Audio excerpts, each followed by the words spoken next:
Got Ah. it. Yeah. Yay. So we are here. Thank you for joining us if you're watching this recording. I am Cheri Reba, the Jess McIntosh. Jess Yeah. McIntosh. And we are the creators of this product, this collection, this arrangement of songs. Never in my wildest dreams did I think I'd be a songwriter. And here we are. And what we're going to do is basically just talk through the process of like how this project came to be. And hopefully some of it will feel resonant or meaningful to you. And thanks in advance for supporting our project. We believe art is valuable. So thank you for supporting us as the artists. Yeah. So let's start maybe with how we met, just very briefly. Do you want to take that one? Early memories or moments that we first met? I'm having a little glitch. Okay. Yes. Sorry. Can you hear me? I can hear you. Yeah, you're Okay, good. there. You're good. Um, I was thinking about this, and I'm not able to pinpoint the exact moment, but we met in when I was in undergraduate studying at UW Eau Claire. And I think the most frequent interactions we had were at what we then called ladies' brunch.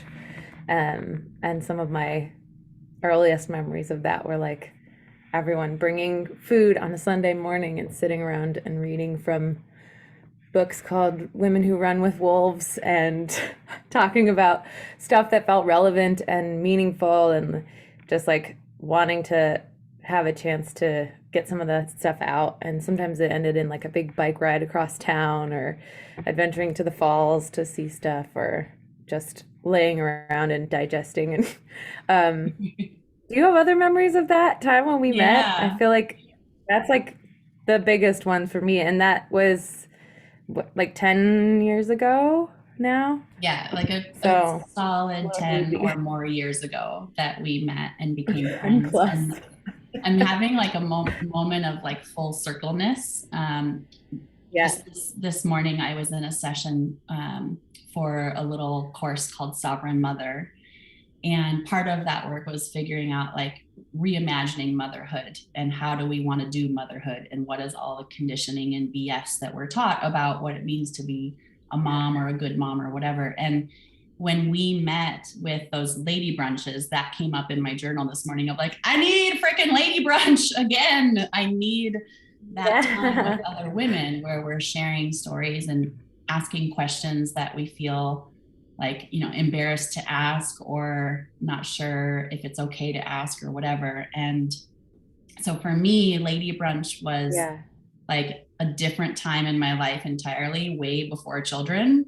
And I was exploring themes Hmm. like, femininity, womanhood, beauty. What does it mean to be a woman? What does it mean to be a sexual partner? Like, all these different threads Hmm. of like more of my kind of young adult maiden life that now Yeah. are full circle of, oh, now I've moved through that transition into motherhood. And my concept of like womanhood has changed as I've taken on that new role of motherhood, but I think we need each other just as much, maybe more Yeah. when we have children of our own.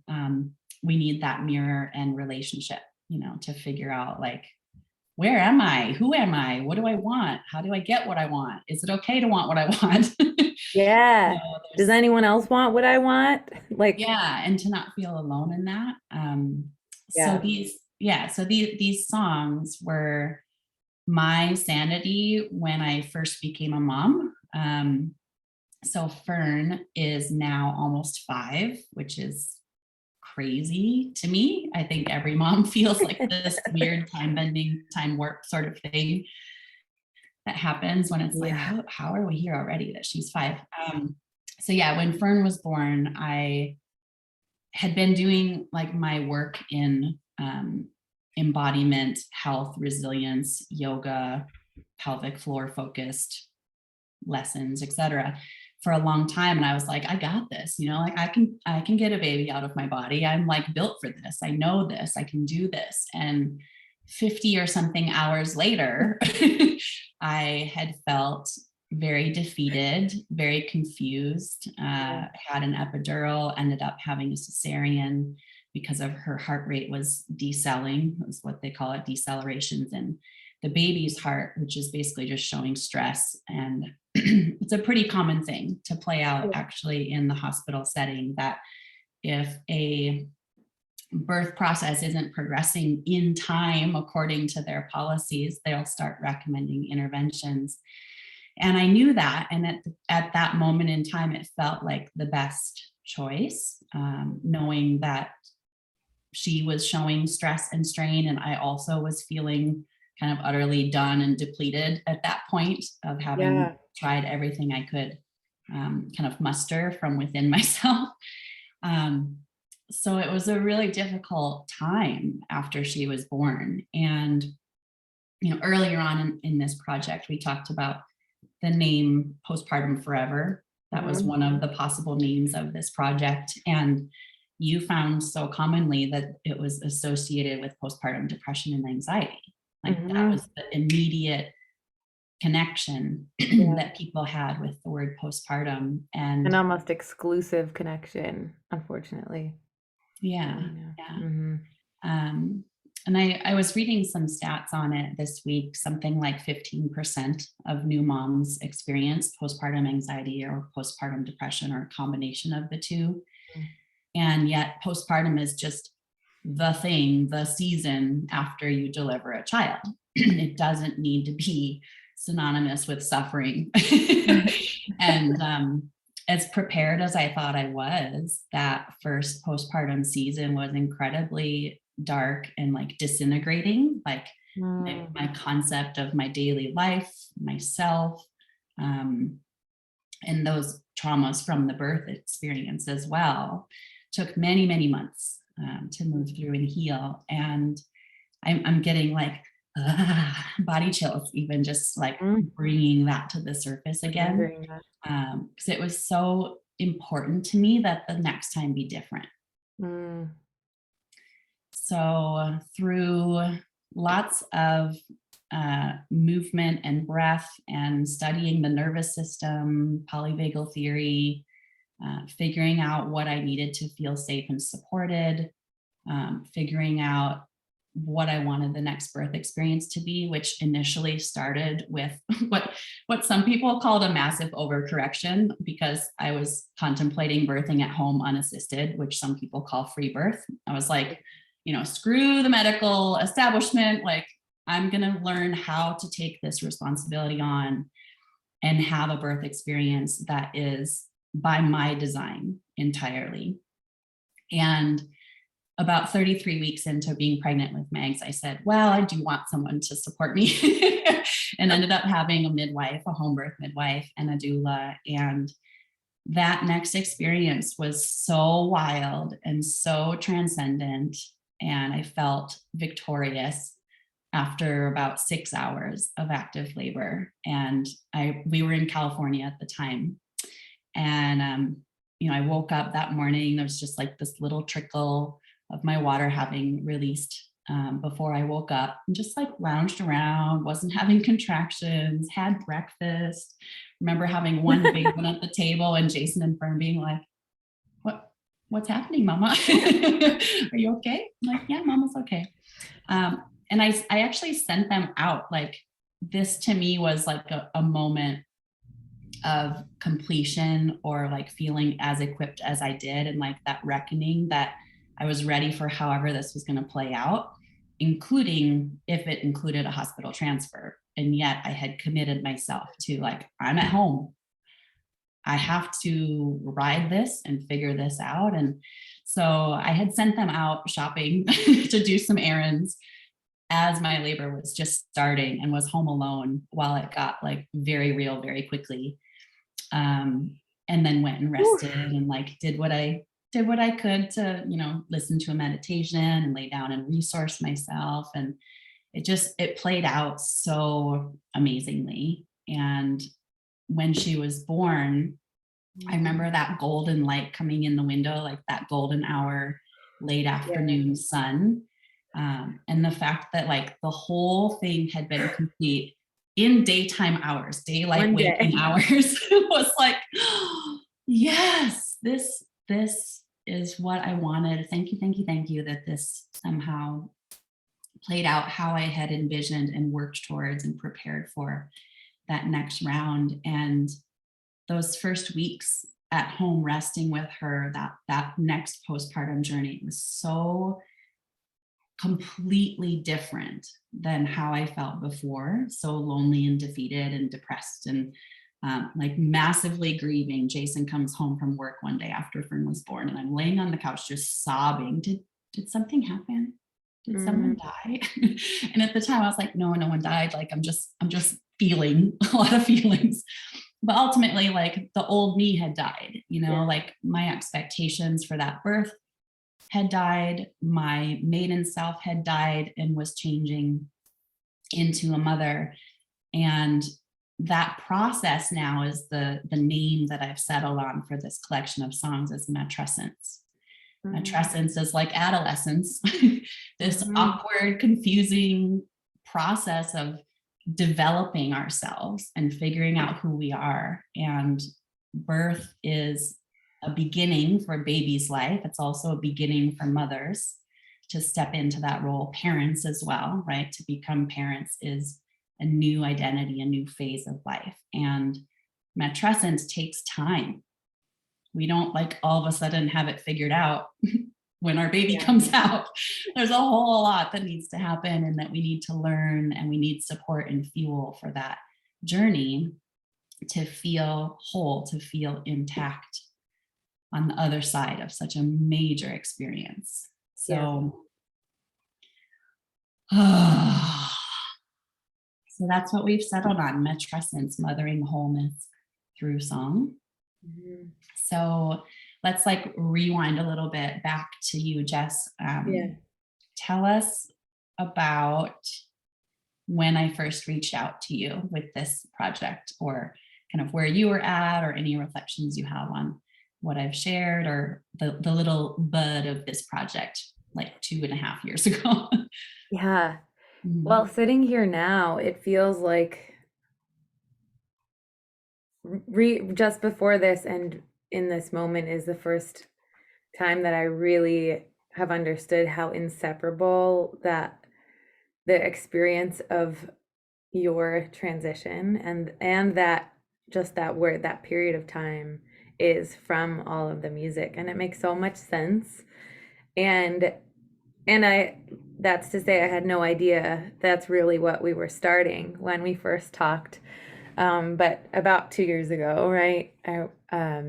You reached out, and um, I remember that I was in a furniture store shopping for a couch with my partner, Sean, and we had just moved in together, and I was like kind of back and forth, like, yeah, that one looks good.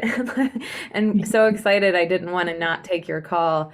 Um, we got the couch, I remember. But yeah.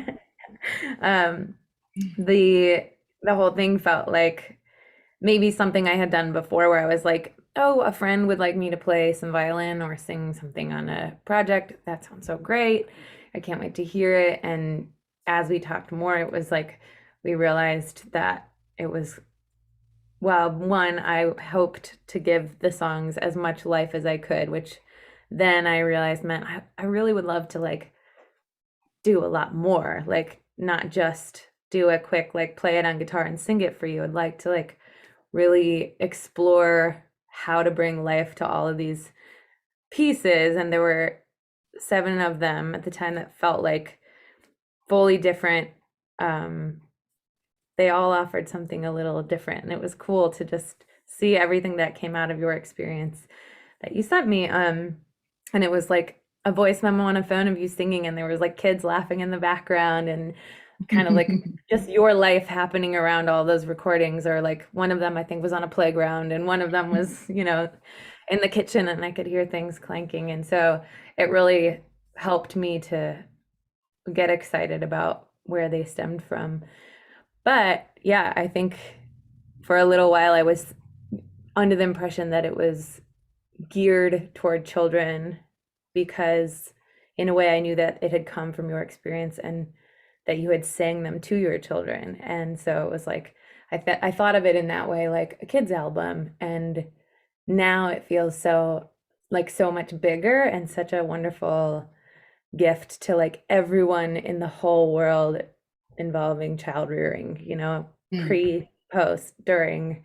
It's like a little bit more than that. I wouldn't call it a record for kids or a, project that's just for moms or just for Mm. parents even. Yeah. I love how you described that, like, and I saw you like rodeo style wrangling, like wrangling the children, like it does Yeah. take a village. And again, like In culturally, we have action. removed the village, and there's definitely been a movement over the last handful of years, thankfully, at the same time as, and maybe I just happened to find it because I was moving through my own matrescence journey, like through motherhood, of seeing others asking for community, asking for the village, asking for like this shared wrangling of kids. So Hmm. when you did that, I was like, oh yes, like that is my hope with this project. And we did call it, like, for a long time called it like, oh, this is kids music, or this is a kids album. Yeah. And I think it's more, to me, my intent was that it's expressive of like the whole range of the early motherhood or early parenting experience, Mm. the big peaks and valleys, which, like, for the birthing woman or person is very physiologically and hormonally driven Yeah. in the postpartum, like early weeks and months. But that whole kind of integration or reintegration of our identity then as the birthing woman, as the nuclear family, as the village or community Hmm. family, global family. There's Yeah. this joy and celebration that comes through, as well as like the holding and the tending of the grief and the confusion and uncertainty and like the weight, the gravity of, Yeah. oh, whoa, there's another human Creating being human. relying on me now. Yeah. Yeah, yeah.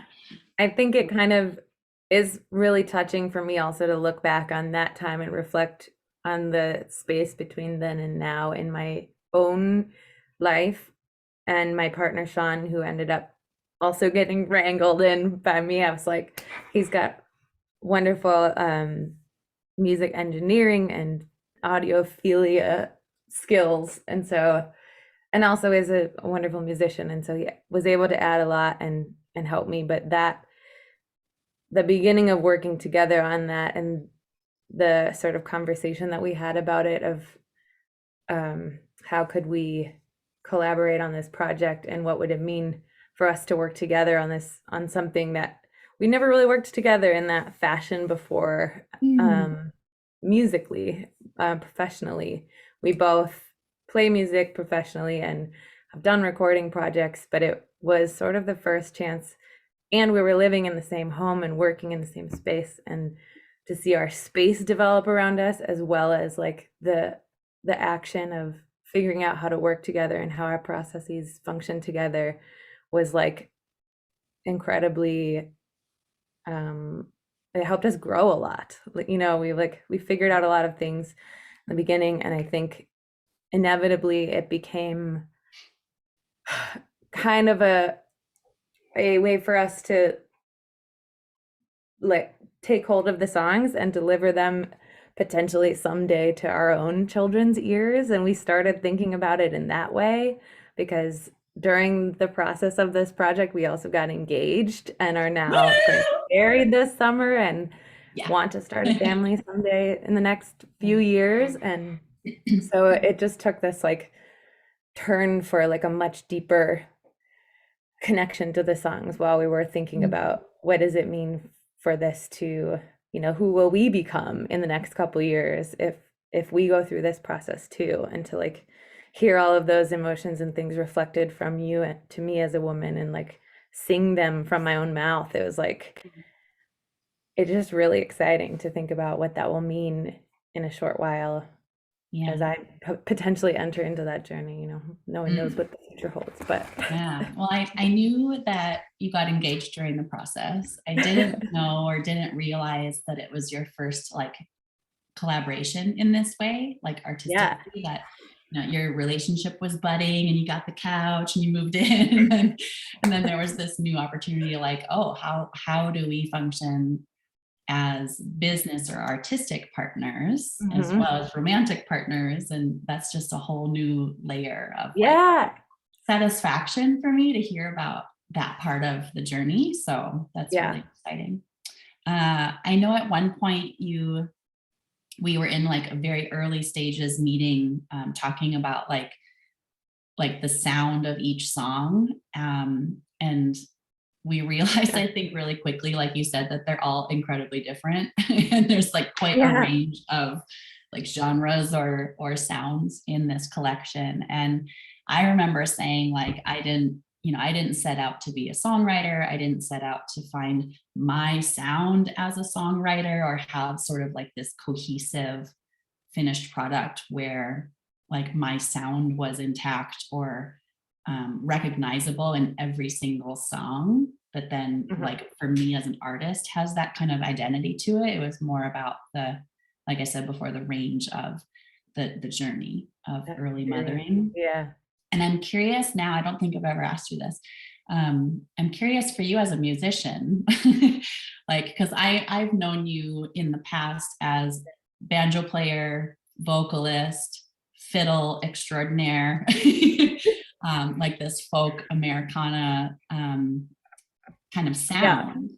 And we went through like, that sound plus like rock and roll, electric guitar, kind of more gospel bluesy, um, like just across the gamut, like Italian. I don't even know what that Barbershop would be called for quartet. noodles. But how was that for Yeah. you as a musician to be asked to work on a project that is, it sounds like it's quite different from like Joybird, like the music that you've put out as a solo artist, to Yeah. now doing something like this? Awesome. It was so cool. Like we ended up, I had to like list and keep track of how many instruments we track like are on Mm, the album, and I think there are 16. cool. And it's all stuff that we have at home. So it was things that we've played before, things that we are comfortable with, but it was definitely outside genre wise and just kind of like the creative ask of taking something that has a melody, has a form, has words, and doing all the other little things. And it was like, oh, I've also written a lot of music for theater, and I've done like composing for pre-recorded scores for theater. And so it felt almost a little bit more like that, where I was like giving a setting to something that already existed, or like painting the scenery. And I I thrive in that kind of atmosphere. I've found in the last few years that um, growing up playing violin and kind of exploring personally my own interests in music that happen to be more in the country and old time and bluegrass genres, and then kind of morphing those things into a songwriter in my own right, which also tends to feel more Americana and folk oriented. It was fun to just step outside of all of that and try to serve the song, which has always felt like what I'd like to do, whether I'm playing violin for another artist or recording on someone else's album or adding harmonies. But to get to paint the whole scene was like, it was a really Mm. cool way to stretch my imagination. Mm. Mhm. And like a fun way to like say noodles, for example, is a song all about noodles. Just think of the extremes. Like, where do I want to be if I'm singing a song about noodles? Like an Italian restaurant with an accordion player in the corner.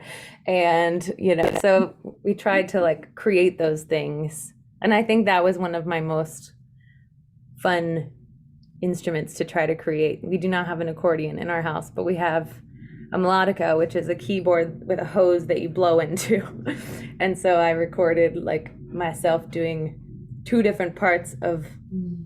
melodica to try to make it sound like two hands of an accordion, and Oh, one that's cool. I'm chugging and glad I one didn't that's know playing a either. melody. Like just imagining ways that I could create the sound that felt like I've never done that. I wonder how I could do that, and then trying to do it.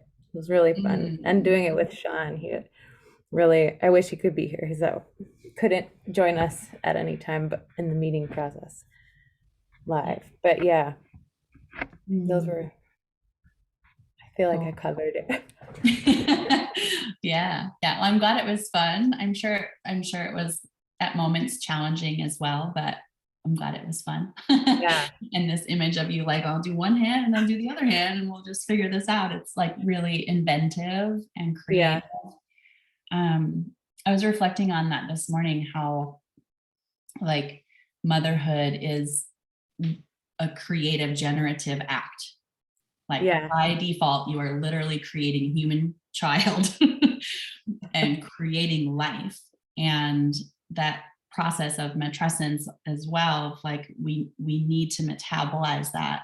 And there needs to be like enough nourishment coming into the mother during that postpartum time, as well as before the postpartum time, yeah, for that process to feel a little lighter or more fun than grave and lonely and other depressing, whatever else. Like some of those yeah, feelings, or let's just say all of those feelings, are welcome. They're part of our human experience. And yet that was, I think, one of the key differences in my postpartum journeys. Is with Fern, I sort of like expected to just be able to land on the other side of birth and figure it out, and like that we'd have support. And I much more proactively built that for myself and with the people around us, hmm, before Magnolia was born. Like even just the fact of doing a home birth, like when I was pregnant with Fern, I had considered it and it felt really daunting. Like the yeah, supplies and the cleanup and the sanitizing, like things afterwards, and like just all of that labor of love that a home birth requires. yeah, We had only been in California for not quite 2 years, like a year and a half to 2 years before Fern was born. And we didn't really have our village established yet, yeah, and then after being there another few years, another couple of years for Megs, it felt more doable, to be able to build in that support of having some meals dropped hmm, off, being able to have friends stop in and check on us or help with Fern, so we could be, acquainting ourselves with baby and know that Fern was taken care of. And so that village is very, very important. yeah, And yeah, so that's one piece of this project, is that if we raise excess funds, even if we simply hit our goal, a yeah, portion of it will go towards postpartum support for people who need it. And there's a couple organizations that I've picked based on that. mhm. Um, And I yeah. think in a big way, this whole process right now of finding some support to surround the project with is a little bit of that calling in the village to say, making art and getting it to people who we want it to get to is really a hard thing to do without community. And Mm, so, it's nice that platforms exist for us to be able to reach out and say, this is what we made and we hope it does this. And. yeah. Yeah, definitely. Crowdfunding is like the village. It is the Yeah, platform to call in the village to support the project. Absolutely. Um, I've yeah, also really been reflecting on completion, like how important it is that we complete something. Like I know a lot of people have creative inklings or impulses or ideas. And I think it's so common and very, very human and normal to yeah, like brush it off. It's not important, or, oh, I don't have time to do that project, or that won't be worthwhile anyway. Like, why start now? Or why put time and energy into this if it's not going to go anywhere or be anything or whatever? I'll just, like maybe we dabble and then yeah, we just leave it and it collects dust for the rest of our lives.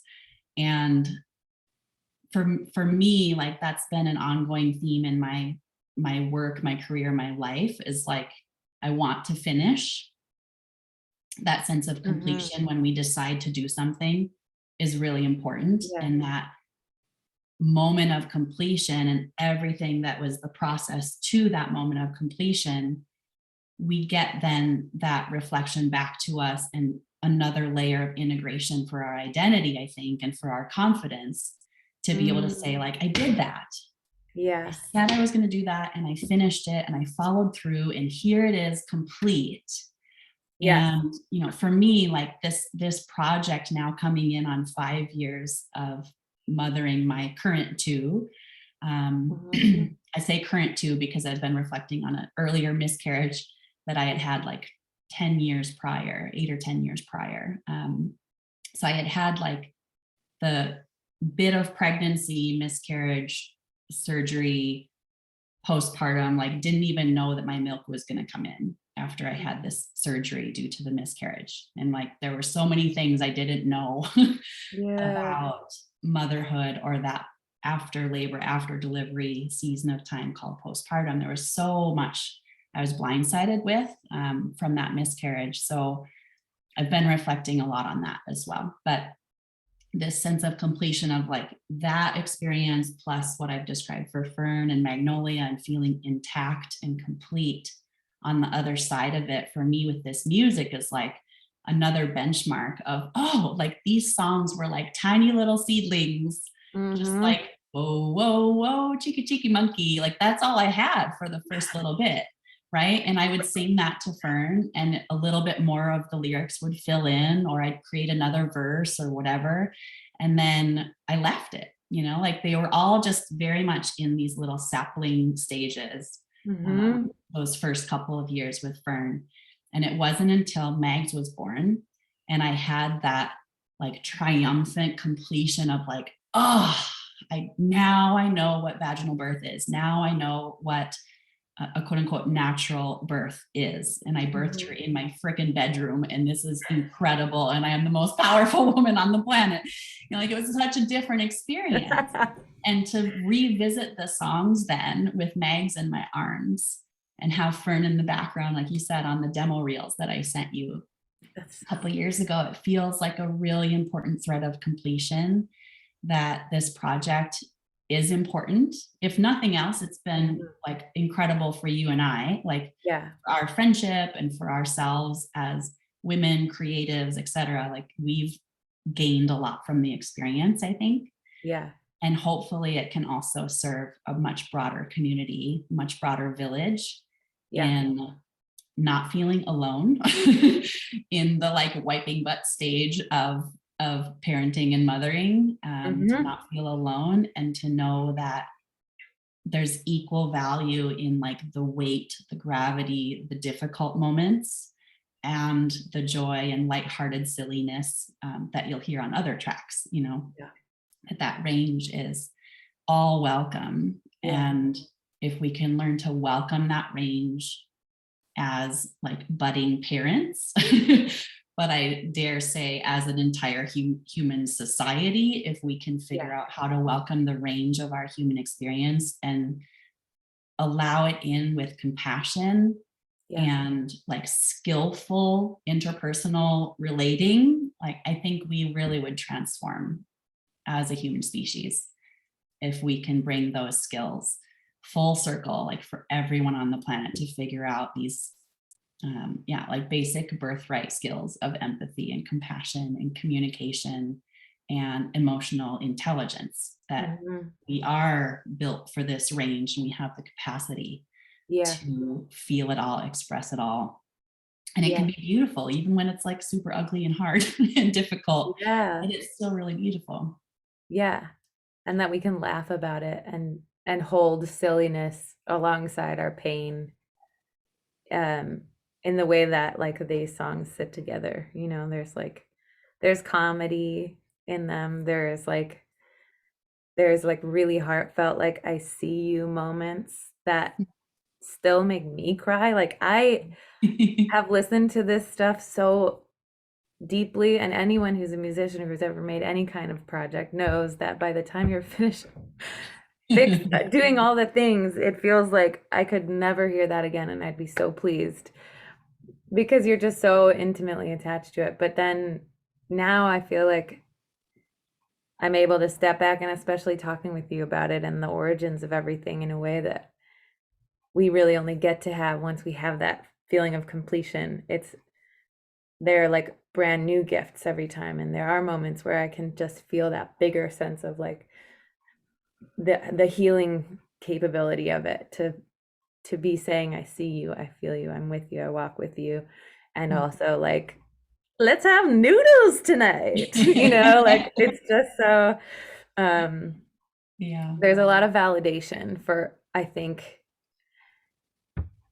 as someone who's not been a parent but who has raised a handful of kids as a nanny in those early years, or who has thought a lot about what it would be like to be a mother soon. I feel like, and for someone who knows a lot of mothers my age, I think a lot of my friends are in that place now, and speaking with my own mother about this whole process through it, there's like all kinds of struggle and all kinds of ways that music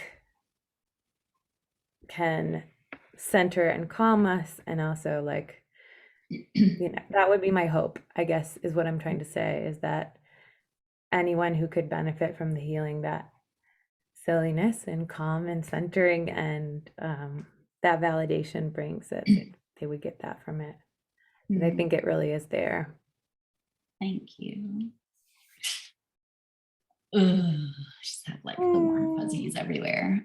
I like how you're bringing it to the humans on earth level, because that's also how it feels like bigger than just like people who are parents, because there are a lot of people who aren't parents, but I think all of us are inevitably invested in the process of like bettering ourselves and bettering each other by like loving and understanding and nurturing each other. And that's a a bigger picture way of thinking about it. And I think that's like, it reminds me of something that you sent me the other day in the morning about like the science of songbirds, and that how a study had been done that showed the reason they sing loudly in the morning is to like notify their mates that they're still there, they still exist, and they're still like, they woke up another day, and that perhaps that's the reason we make any kind of art as humans, is to like say, hey, I'm still out here, I'm like, we're doing it, we're making it, like here we are. And it really resonated, and I think that's a good reason, if any, to try to put this out in the world. I love what you're sharing about the vision for this project. Like it started out as an incredibly personal journey for me, and it wasn't right away as I was singing to Fern during that difficult first year. It didn't occur to me right away, like all the layers of the physiology of what happens when we sing or hum. And that was one of the big shifts, I think, that allowed me to birth Magnolia at home in like 5 3/4 hours labor or something, versus the 50 hours that I endured and very, very slowly progressed and then ultimately had a cesarean, was this physiology of safety and connection. And being able to register like my internal sensations in labor with Mags at the same time as seeing Jason. Like that was one of my intentions going into labor, was make eye contact. First labor, I was like eyes closed, like very internal, very regulated in my breathing, did the who breath, like almost through every contraction for 40 plus hours, was very measured in how I met the intensity of the experience of labor that time. And I had studied the nervous system prior, but didn't really get hooked into polyvagal theory and Stephen Porges, his work, until just before I had conceived Mags, like Fern was probably a year, maybe year and a quarter, year and a half old, when I really started digging into polyvagal theory. So to not like bore anyone who is like overwhelmed with the science or physiology, in a nutshell, polyvagal theory is pro-social behavior, or like, how do we engage socially as humans? Eye contact and facial expressions are huge. And anytime that we sing, anytime we produce sound, by default, we are regulating our breathing. And if we're regulating our breathing and producing sound to sing to our kid or rock them to sleep, even if it's like nonsense, it doesn't have like set lyrics or whatever, like even if it's mumbo jumbo, for me to be able to make sound and sing to her allowed me to see her and connect with her, which was very, very difficult for the first weeks and months. I didn't feel the immediate like, oh, my child, I love you. You know, like I didn't feel that when Fern was born.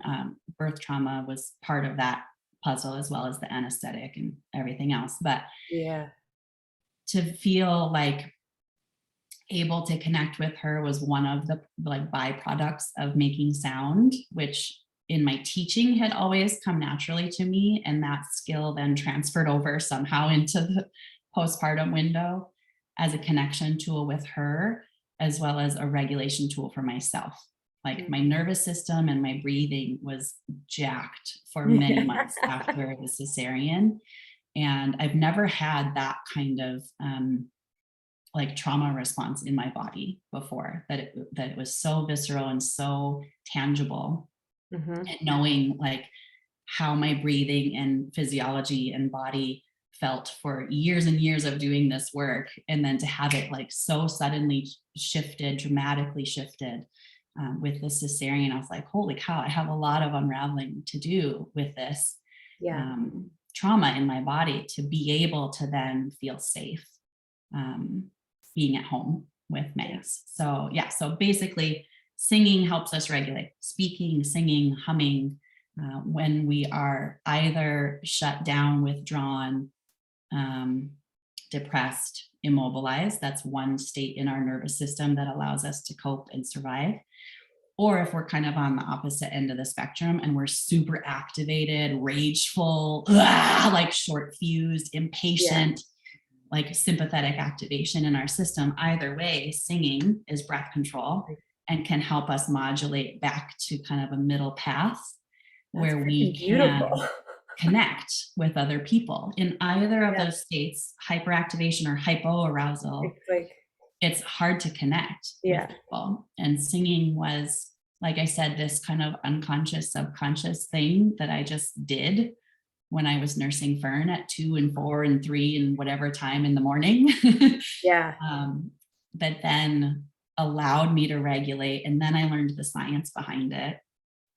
And then of course, revisiting it after Mags was born, I was like, yes, like this allowed me to, that among another few things, pieces of the puzzle that all kind of fell into place to allow a very different postpartum experience. And I wish that for everyone. And there's been a lot of good work done around maternal health, postpartum health, family units, village support, community care. Like that's definitely happening on a pretty broad scale. It feels like the last handful of years, but we have so much farther to go, so much farther to go before every woman on the planet, every family on the planet actually knows that that's possible and how to have that kind of experience, how to have that quality of a pregnancy, labor, delivery, postpartum journey, that continuum feels supported.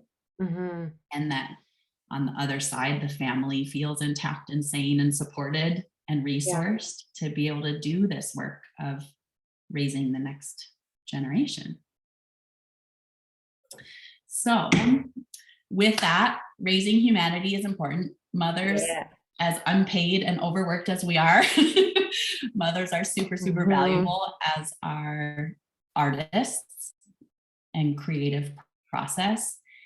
So I want to thank anyone that is still here listening for investing this time to be with me and with you, Jess. Thank you for giving this gift to everyone. And yeah, thank you. Shameless plug, support our music, support our project, Matrescence, Mothering Wholeness Through Song. Is there anything that you want to add, especially if you want people to know how to find your other musical projects, if you want to share your Instagram or website or whatever? Yeah, we'll put it in the comments and stuff. I feel like, or yeah, that I'm not worried about it. I feel like that what everything you just shared is so, I feel so stunned like at just how beautiful it is. And I hope truly it makes me feel like I hope that even this music might make it to like maternity wards and hospitals and feel like just something that can accompany that experience in a lot of ways.